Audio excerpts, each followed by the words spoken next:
हमारे channel haunting tube को subscribe करें और बेल आइकॉन दबाएं लेटेस्ट अपडेट्स पाने के लिए। दोस्तों, हाल ही में मैंने नेटफ्लिक्स पे कुरॉन नाम का एक शो देखा है जो कि एक इटालियन सुपरनैचुरल थ्रिलर है। कुरॉन को फैबियो मोलो और लीरा पटूची ने डायरेक्ट किया है और इस शो में टोटल 7 एपिसोड्स हैं। यहाँ मैं इस सीरीज के रेटिंग्स वगैरह की बातें नहीं करूँगा क्योंकि ये शो अभी काफ़ी नई है, तो इसके रेटिंग्स फ्लक्चुएट हो रहे हैं, पर ओवरऑल सीरीज को ओके रिस्पॉन्स मिला है। अब क्योंकि ये सीरीज काफ़ी लंबी है तो मैंने डिसाइड किया है कि मैं इसे 2 पार्ट्स में कवर करूंगा।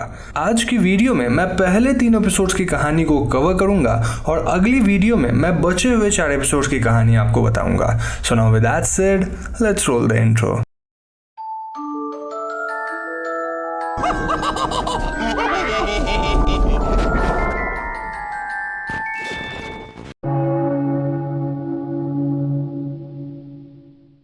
तो दोस्तों, कहानी की शुरुआत कुरॉन नाम के एक टाउन से होती है जहां क्रीपी चर्च बेल्स बज रहे होते हैं और फिर हम एना नाम की एक टीनेजर को देखते हैं जो कि अपनी माँ लिली के साथ होती है।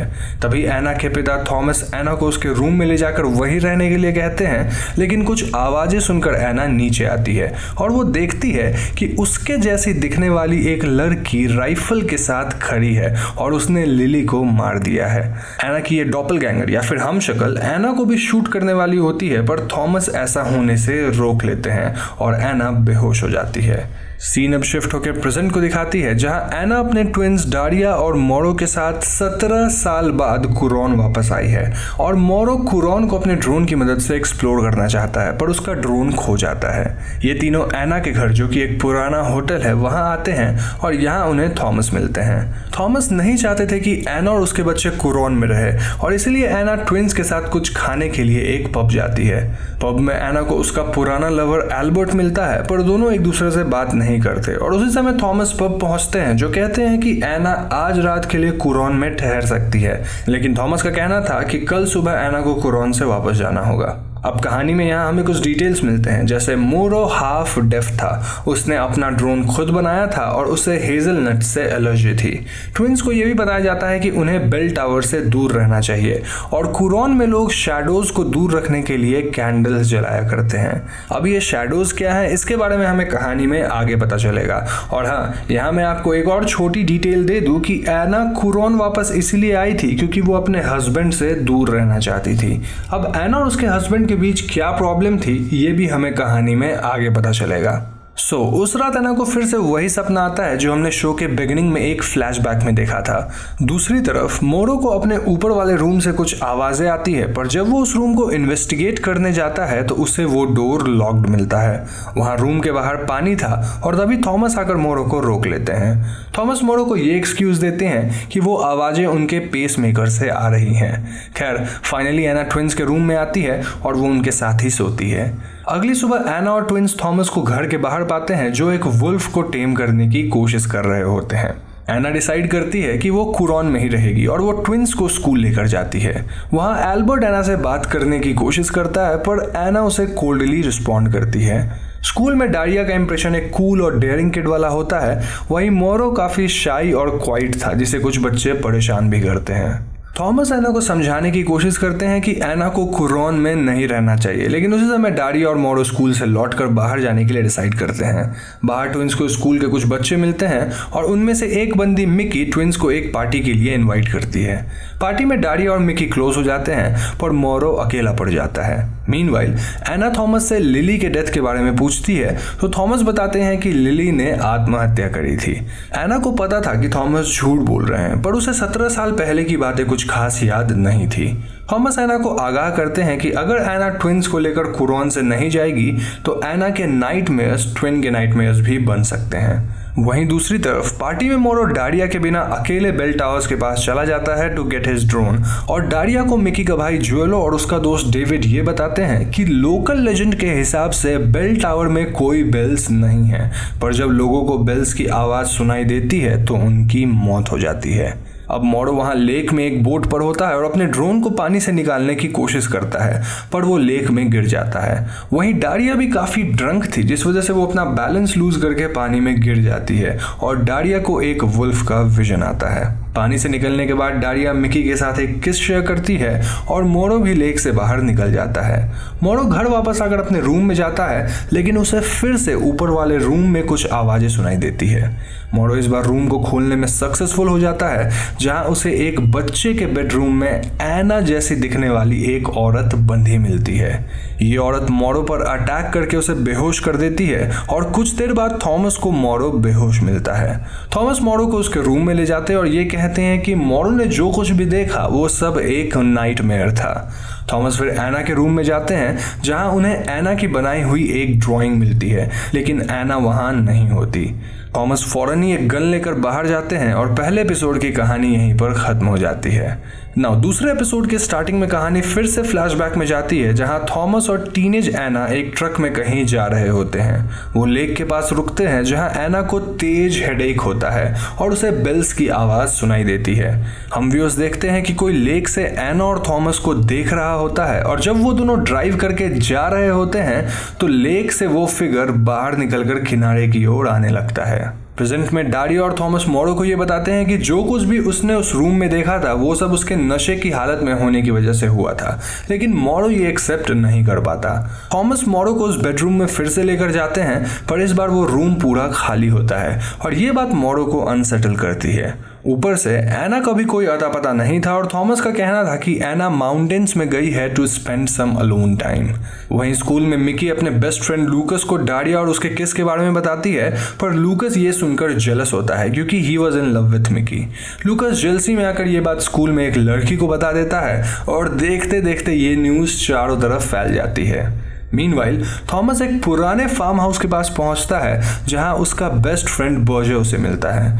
थॉमस और बर्जो की बातों से यह पता चलता है कि पिछली रात थॉमस और बर्जो ने ही उस कमरे से सारा सामान हटा दिया था ताकि मोरो को कुछ पता न चले। मोरो एना के लिए परेशान होता है, पर डारिया ये कह के टाल देती है कि शायद एना अपने हस्बैंड पिएट्रो से दूर रहने के लिए कुछ देर अकेले माउंटेन में गई है। खैर स्कूल में क्लारा, जो कि मिकी और गियोलो की मॉम थी, वो स्टूडेंट्स को एक कहानी सुनाती है जिसके हिसाब से इंसानों के अंदर दो प्रकार के वुल्व्स रहते हैं। एक जो अपना काम करता है, अपने परिवार की रक्षा करता है, और एक दूसरा वुल्फ जो खूंखार और खतरनाक होता है। ये कहानी बताकर क्लारा स्टूडेंट्स को एक ऐसे लिखने देती है।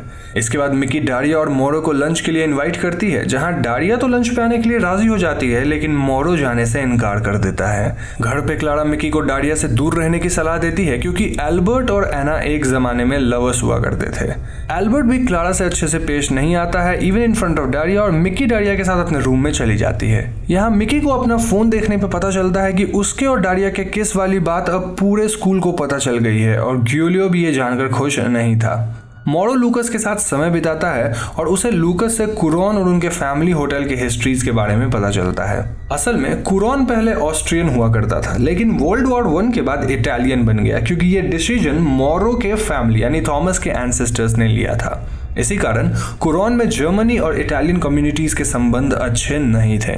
मीनवाइल थॉमस एना को ढूंढते ढूंढते एक केव के अंदर जाता है, जहां उसे एक वुल्फ मिलता है, और इस वुल्फ को देखकर थॉमस वहां से भाग जाता है। केव के बाहर उसे एना का फोन मिलता है जो वो अपने पास रख लेता है। वहीं स्कूल में डारिया और मिकी के किस वाली बात इतनी ज्यादा फैल जाती है कि कुछ बच्चे होमोफोबिक ग्राफिटी बनाते हैं, और ये पिक्चर्स मिकी के पास भी आ पहुंचते हैं। लूकस को भी इस बारे में पता चलता है और वो ग्राफिटी को मिटाने की कोशिश करता है, पर तभी मिकी वहां आ पहुंचती है और लूकस से अपनी फ्रेंडशिप तोड़ लेती है। लूकस अपने घर जाता है, जहां उसे तेज हेडेक होने लगता है और अचानक उसे बेल्स की आवाज सुनाई देने लगती है। इस घटना के कुछ ही देर बाद लूकस को अपने जैसा एक बंदा मिरर में दिखाई देता है। वहीं दूसरी तरफ मोरो घर पहुंच चुका था और वो अपने ड्रोन की मदद से उनके घर को एक्सप्लोर कर रहा था। तभी उसे अपने ऊपर वाले रूम के पास कोई दिखता है। वो तुरंत वहां जाता है और उसे वहां एल्बर्ट मिलता है। एल्बर्ट एना के बारे में पूछता है और मोरो बताता है कि एना घर पे नहीं है। उस कमरे में मोरो को कुछ अजीब चीजें देखने को मिलती है, जैसे कि विंडोज में बार्स का होना, वॉल्स पे कुछ ड्राइंग्स का होना जिसमें एक औरत 2 बच्चों को पकड़ी हुई है। एल्बर्ट के जाने के बाद मोरो बाद में ये बातें डारिया को बताता है और वो कहता है कि शायद उसी रूम में उनकी ग्रैंड माँ लिली ने खुद को मार दिया होगा। मोरो डारिया को लूकस की बताई बातें और हिस्ट्रीज भी बताता है जिनके हिसाब से उनका घर कर्स्ड है। उसी दौरान थॉमस भी घर वापस आता है और जब ट्विंस एना को फोन लगाते हैं तो उन्हें एना का फोन थॉमस के कपड़ों में मिलता है। मीनवाइल लूकस अपने घर में हेडेक की वजह से पेन में होता है और उसे बार बार बेल्स की आवाज़ें सुनाई देने लगती है। यहाँ हम व्यूअर्स लेक से लूकस के हमशक्ल को बाहर निकलते हुए देख पाते हैं और एपिसोड 2 यहीं पर ख़त्म हो जाती है। एपिसोड 3 की शुरुआत वापस एक फ्लैशबैक से होती है जहां हम व्यूअर्स टीनेज एना और एल्बर्ट को साथ देखते हैं और जब एल्बर्ट एना को प्रपोज करता है तो एना इनकार कर देती है। एना बताती है कि उसे पिएट्रो नाम का एक लड़का मिला है और वो उसे पसंद करती है। सीन अब प्रेजेंट में शिफ्ट होती है जहां एल्बर्ट एक केबिन के दरवाजे को बंद करता है और हम देखते हैं कि उसके हाथ में खून लगा हुआ होता है। दूसरी तरफ डारिया और मोरो ये डिबेट करते हैं if they should call the police, पर फिर दोनों ट्विंस अकेले एना को ढूंढने चले जाते हैं। थॉमस घर पे ट्विंस को ना पाकर एल्बर्ट के पास मदद मांगने जाता है और दूसरी तरफ एल्बर्ट अपने घर पे मिकी को खुद को एक्सेप्ट करने की सलाह देता है, पर वो क्लारा और गुइलियो से अच्छे से पेश नहीं आता। इस वजह से गुइलियो कुरॉन छोड़कर दूर जाना चाहता है। मिकी और क्लारा की भी कुछ खास नहीं बनती थी और अब मिकी लूकस से भी दूर हो चुकी थी। लूकस मिकी से माफ़ी मांगने की कोशिश करता है पर मिकी उसकी एक नहीं सुनती। इतना ही नहीं, लूकस को उसका हमशक्ल भी अब स्कूल में दिखने लगा था, विच स्केयर्स लूकस। खैर, डारिया और मोरो की ट्रक वुड्स में फंस जाती है और दोनों ट्विंस आर्ग्यू करते हैं अबाउट थॉमस। जैसे तैसे दोनों ट्विंस एक केबिन के पास पहुंचते हैं जिसके अंदर वीट ग्रो किया जा रहा था। इस केबिन में गुइलियो और डेविड भी आते हैं पर मोरो उन्हें डिस्ट्रैक्ट कर देता है और दोनों ट्विंस वहां से भाग जाते हैं। उनके भागते समय गुइलियो और डेविड उन्हें देख लेते हैं। मीनवाइल लूकस अपने घर आता है और उसके पिता मैटियो उससे बहुत नाराज होते हैं, जिससे ये पता चलता है कि लूकस के हमशक्ल ने लूकस के एब्सेंस में उसके घर में कुछ तो जरूर किया है। लूकस अपने गराज में जाता है और वहां उसे उसका डॉपलगैंगर या फिर हमशक्ल मिलता है। लूकस का डॉपलगैंगर उसका मजाक उड़ाता है, उसे वीक कहता है और लूकस वहां से भागकर अपने कमरे में छिप जाता है। दूसरी तरफ डारिया और मोरो को वुड्स में एक केबिन मिलता है जिसके अंदर से एक लाइट आ रही थी। वो दोनों उसके अंदर जाने ही वाले होते हैं कि वहां थॉमस और एल्बर्ट पहुंचते हैं। दोस्तों, ये वही केबिन है जिसके पास हमने एल्बर्ट को पहले देखा था। खैर, थॉमस दोनों ट्विंस को अपने साथ ले जाता है पर जाने से पहले मोरो को केबिन के पास एक ईयर रिंग मिलती है जो कि एना की होती है। घर पहुंचकर ट्विंस थॉमस को कन्फ्रंट करते हैं और थॉमस कहता है कि एना मिसिंग है। जब मोरो थॉमस से ऊपर वाले रूम के बारे में पूछता है तो थॉमस का कहना था कि उस रूम में बहुत सी अजीब चीजें हुई हैं, जैसे कि लिली के विजन्स का अपीयर होना और जिसे मोरो ने देखा था वो भी एना का एक विजन यानी शैडो था। थॉमस ये भी कहते हैं कि उनकी पूरी फैमिली कर्स्ड है और आप यहाँ समझ ही गए होंगे कि लोगों के हमशक्ल्स को शैडोज बोलकर रेफर किया जा रहा है। खैर, अगले दिन स्कूल में डारिया और मिकी के बीच रिलेशनशिप्स थोड़े ऑकवर्ड हो जाते हैं क्योंकि Daria was not into Mickey. इसी बीच लूकस आकर मिकी से मदद मांगते हैं और वो अपने डॉपलगैंगर के बारे में बताता है पर मिकी उसे इग्नोर कर देती है। दूसरी तरफ वुड्स में थॉमस और बर्जर एक कार रेक को इन्वेस्टिगेट करते हैं और ये कार एना को बिलोंग करता था, पर उन्हें उस कार में ना ही कोई बॉडी मिलती है ना ही किसी की ब्लड। थॉमस एल्बर्ट पे शक करने लगता है क्योंकि उसे लगने लगता है कि एल्बर्ट का इस केस में कोई ना कोई हाथ जरूर है। खैर, जब मोरो डारिया को एना की ईयररिंग दिखाता है तो दोनों ट्विंस उस केबिन में फिर से जाते हैं जहां उन्हें खून दिखा था। उन्हें वहां कुछ इनग्रेविंग्स भी मिलते हैं जैसे A+A मीनिंग एना प्लस एल्बर्ट और कुछ ड्राइंग्स जिसमें एक औरत 2 बच्चों को पकड़े हुई है।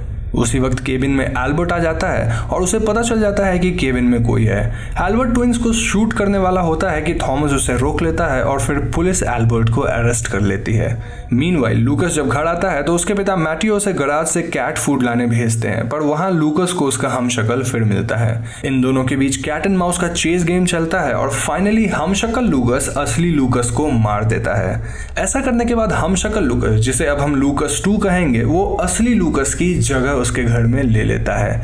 एपिसोड 3 यहीं पर खत्म हो जाती है। तो दोस्तों, ये थी कुरॉन के पहले 3 एपिसोड्स की कहानी और मुझे उम्मीद है कि आपको ये वीडियो काफी इंटरेस्टिंग लगी होगी। अब इस कहानी में आगे क्या हुआ उसे जानने के लिए आपको मेरे नेक्स्ट वीडियो का इंतजार करना होगा, जिसमें अगले 4 एपिसोड्स के कहानी के साथ साथ कुछ थियरीज भी होने वाली है। अगर आप उस वीडियो को जल्दी से जल्दी देखना चाहते हैं तो पहले इस वीडियो को लाइक एंड शेयर कीजिए एंड यस, जाने से पहले हमारे चैनल हॉन्टिंग ट्यूब को सब्सक्राइब करके बेल आइकॉन को जरूर दबा दीजिएगा क्योंकि हम अपने चैनल पे ऐसे वीडियोस लाते रहते हैं। पीस।